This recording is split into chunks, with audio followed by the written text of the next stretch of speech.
여러분 12월에 하와이 어떠세요? We going up, baby. We take it down.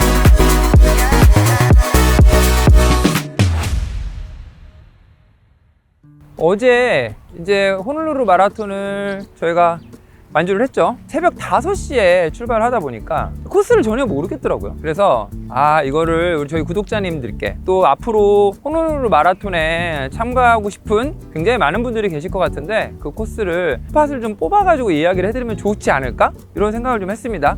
첫 번째 포인트는 바로 이제 스타트 라인입니다.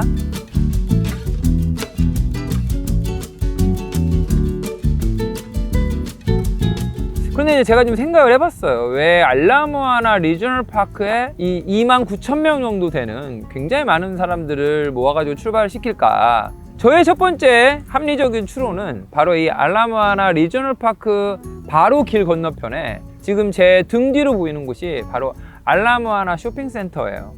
그러니까 이 알라모아나 센터가 이 하와이 전체에서 가장 큰 쇼핑몰이거든요. 자그마치 한 350여 개의 브랜드 스토어들이 있고요. 니만 마커스가 있고요. 노드스트롬 백화점이 있고, 그다음에 멜시스 백화점도 있고요. 블루밍데일스까지 총 4개의 백화점이 하나의 쇼핑센터 안에 들어가 있다. 그러니까 제 생각은 호놀룰루 마라톤에 참가한 대략 한 3만 명의 러너들이 쇼핑센터에 오기를 바라지 않았을까? 이게 이제 저의 합리적인 추론입니다.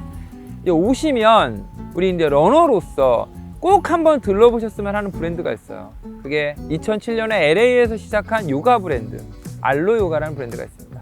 제가 2014년경에 이제 LA에 출장을 갔었거든요. 그런데 딱 눈에 띄는 매장이 하나 있었어요. 절대 잊을 수가 없어요. 왜냐면 저랑 같이 갔던 디자이너들이 딱 그 알로라고 쓰여져 있는 그것만 보자마자 환호성을 질렀거든요. 그 간결하면서 그 매장이 주는 어떤 아우라? 이런 게 대단했거든요. 그래서 이제 안에 들어가 봤더니 굉장히 좋은 소재를 굉장히 스타일이 좋게 풀어낸 브랜드라고 보시면 됩니다.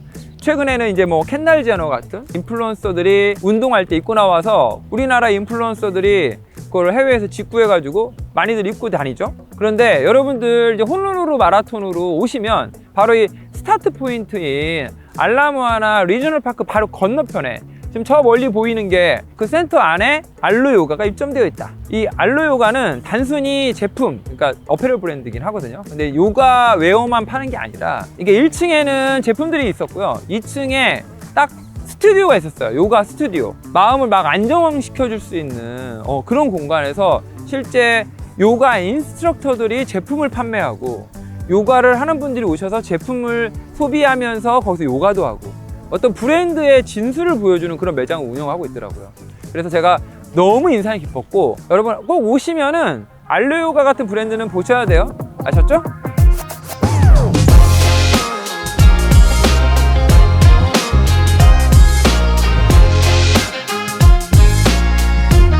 네, 알라모아나 리저널 파크에서 출발을 해서 한 1.5km 정도 지점에 도착을 하면 우측에 코랄 스트릿이라는 거리가 있습니다.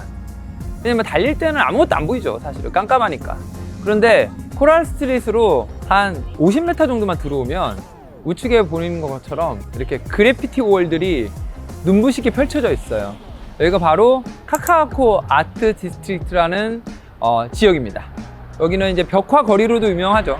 근데 이제 저희 같은 러너들은 사실 이제 풀코스 달리는 데만 집중을 하다 보니까 지나가는 곳에 뭐가 있는지 잘 모르고 지나가는 것 같아요. 그런데 코스를 보다 보면 이 대회 주최 측이 그냥 코스를 짜지는 않는 것 같습니다.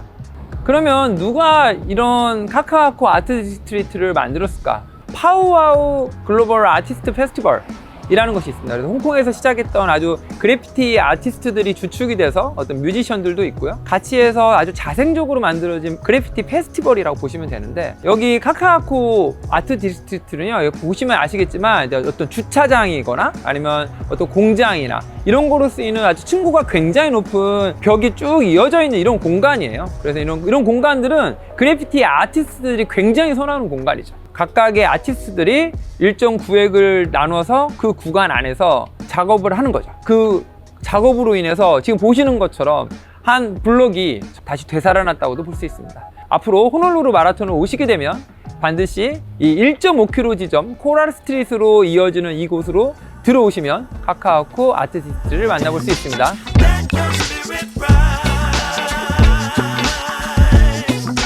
Let your spirit rise. Let your spirit rise.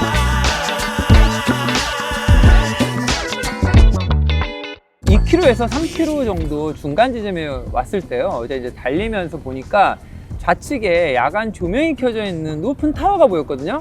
그래서 그 타워가 바로 저 좌측에 보이는 알로하 타워입니다.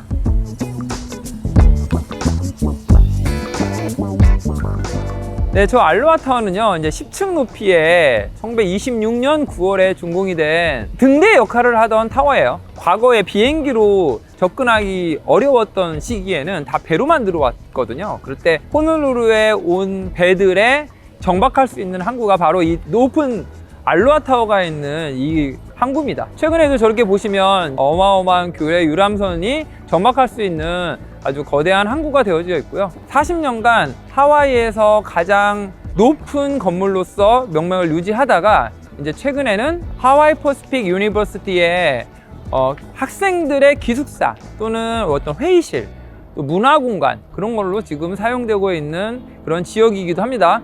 러너분들이 달릴 때 그냥 저게 뭐지? 라고 했을 텐데 그 시계탑이 있는 알로하 타워라는 게 이런 역사적인 배경을 가지고 있다. 요거를 알고 호놀루루 마라톤을 달리시면 굉장히 또 흥미로운 스토리가 될 것 같습니다.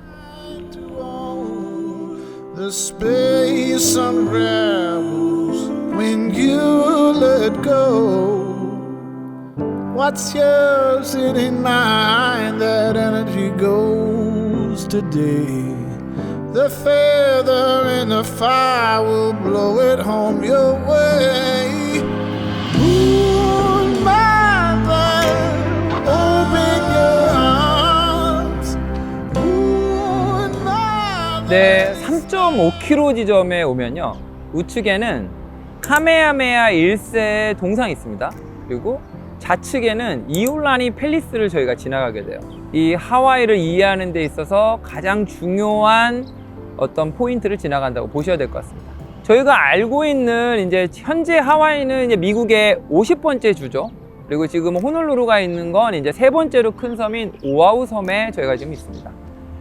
하와이 제도가 다른 나라들에게 알려진 건 그다지 멀지 않았어요. 1778년에 영국의 제임스 쿡 제독이 베링 해협을 탐사하러 갔다가 중간에 타히티를 지나고 우연히 발견한 게 바로 이제 하와이 섬입니다. 그래서 널리 알려지게 됐고 그때부터 서양 열강들, 특히 이제 유럽의 제국주의 국가들이 이 하와이를 아주 이제 눈독을 들이면서 막 오게 되죠. 그래서 1810년에 카메하메하 1세가 이 하와이 제도를 통일하고 하와이 왕국을 건설하게 됩니다. 실제로 서양이 알려진 지 몇십 년 만에 이 카메하메하 1세가 아주 놀라운 정치력과 그다음에 전쟁의 신이라고 불릴 정도로 하와이 제도 내에 있는 섬들을 전쟁을 통해서 모두 다 굴복시키게 되는 거죠. 저희는 이제 하와이를 미국의 50번째 주로 아니까 처음부터 그냥 미국이라고 생각하시잖아요. 그런데 사실 미국 전체로 봤을 때 지금 뒤에 보이시는 이올라니 궁전이 유일한 궁전입니다.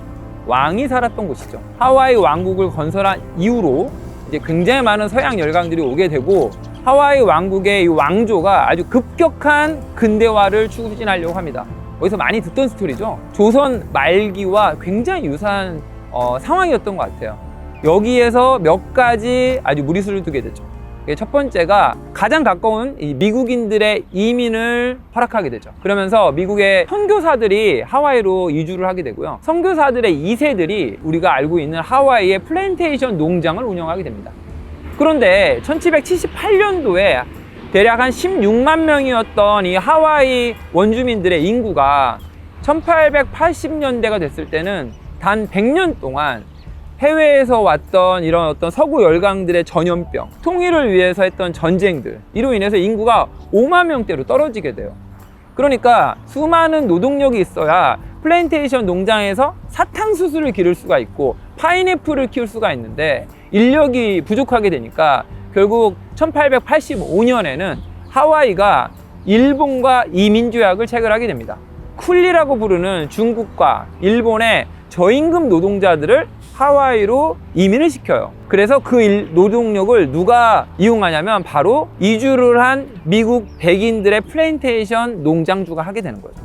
그러면서 이 농장주들이 모든 정치, 경제, 모든 권력들을 장악을 하게 됩니다. 그런데 이제 하와이 왕조는 근대화를 하기 위해서 굉장히 많은 자본을 차입을 하게 돼요. 그래서 빚더미에 쌓이게 되죠. 그 대표적인 게 지금 뒤에 보고 계시는 이올라니 궁전이에요. 1882년에 칼라카우아 왕이 해외의 자본들을 끌어들여 가지고 이올라니 궁전을 설립을 하게 됩니다. 그리고 결국은 1893년에 미국에서 온 이주민들, 그들로 인해서 하와이 왕국은 이제 멸망을 하게 됩니다. 1891년에 이 이올라니 궁전을 지었던 칼라카우아 왕이 죽게 돼요.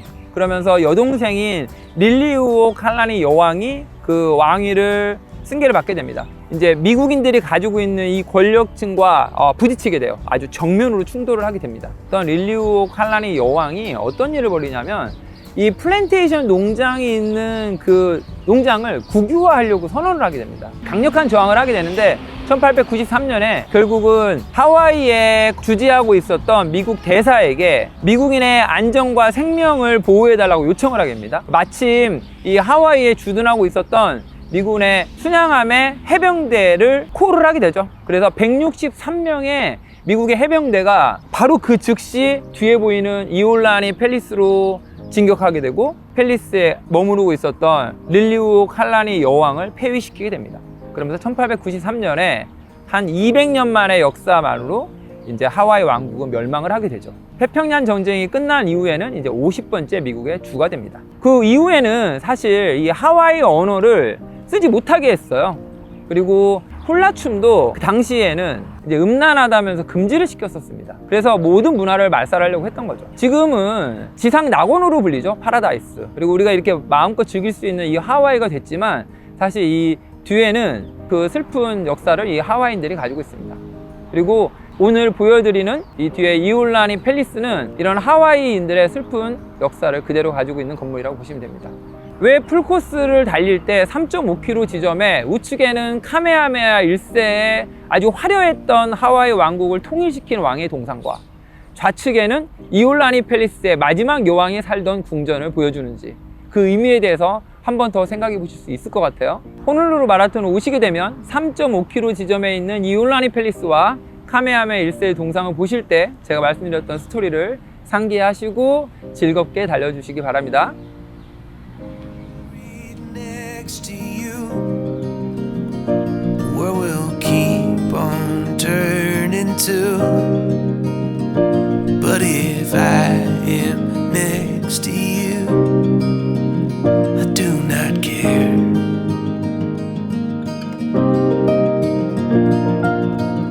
이제 앞에 보이는 데가 이제 4km에서 5km 가는 딱 입구거든요. 여기가 이제 카피올라니 블러버드라고 좌우에 보시면은 한국에서는 절대 볼 수 없는 어마어마한 규모의 가로수들이 있어요. 그런데 실제 대회 때 어제 뛰어보는데 캄캄해가지고 나무가 하나도 안 보이더라고요. 그래서 오늘 제가 차를 가지고 다시 왔습니다. I've been contemplating all my time. My thoughts make me tired just running through my mind. 네, 여기가 이제 8.5km 지점 지나고 있거든요.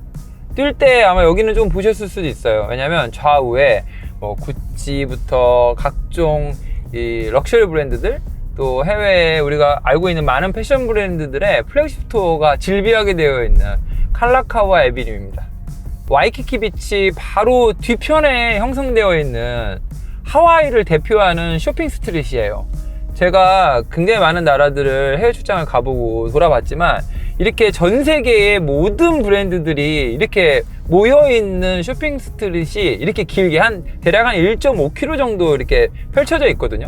그리고 그런 어떤 쇼핑할 수 있는 브랜드 스토어 뿐만 아니라 뒤편에 보면 진짜 전 세계의 음식들이 다 모두 먹을 수 있는 어떤 디너 할 수 있는 식당들, 레스토랑들, 그냥 카페 이런 것들이 아주 질비하게 늘어서 있는 거리가 바로 이 칼라카우아 애비뉴입니다. 제가 사실 소개해 드리려고 했던 브랜드가 하나 여기 있습니다. 키스라는 브랜드가 있어요. KITH. 이 키스가 콜라보레이션 장인으로 유명하거든요. 나이키하고 콜라보한 것도 있고요. 베르사체랑 콜라보한 것도 있고, 타미힐피거, BMW 이렇게 그 브랜드에 고유 컬러가 있는 브랜드랑 콜라보했을 때 콜라보레이션이 빛을 내요. 왜냐하면 이 키스의 로니피그가 각 브랜드가 가지고 있는 고유 컬러를 가지고 브랜드의 어떤 디자인을 훼손하지 않으면서 키스만의 고유의 그 디자인으로 딱 아주 조금만 리터치 해가지고 그 브랜드를 엄청나게 세련되게 만드는 아주 천재적인 재능을 가지고 있거든요. 콜라보레이션을 함으로 해서 인지도가 굉장히 높아지잖아요. 그러면 이제 그걸 가지고 키스 브랜드 자체 프라이빗 레이블을 가지고 키스라는 어페럴도 론칭을 했어요. 그래서 호놀루루에 있는 칼라카우아 애비뉴에 있는 키스에 가서 딱 1층에 들어가 보시면 키스의 자체 프라이빗 레이블로 되어 있는 어페럴들이 시즌에 맞춰서 이렇게 탁 들어가 있어요. 명품 매장처럼 보이거든요. 그래서 그런 것들 보시는 것도 굉장히 재밌고요. 또 2층으로 계단을 올라가 보시면 키스의 시그니처인 스니커즈들이 아주 전시장에 온 것처럼 아주 간결하게 이렇게 디스플레이 되어 있는 거 볼 수 있습니다. Gonna fly away, go a million miles, take a holiday where I can hide away.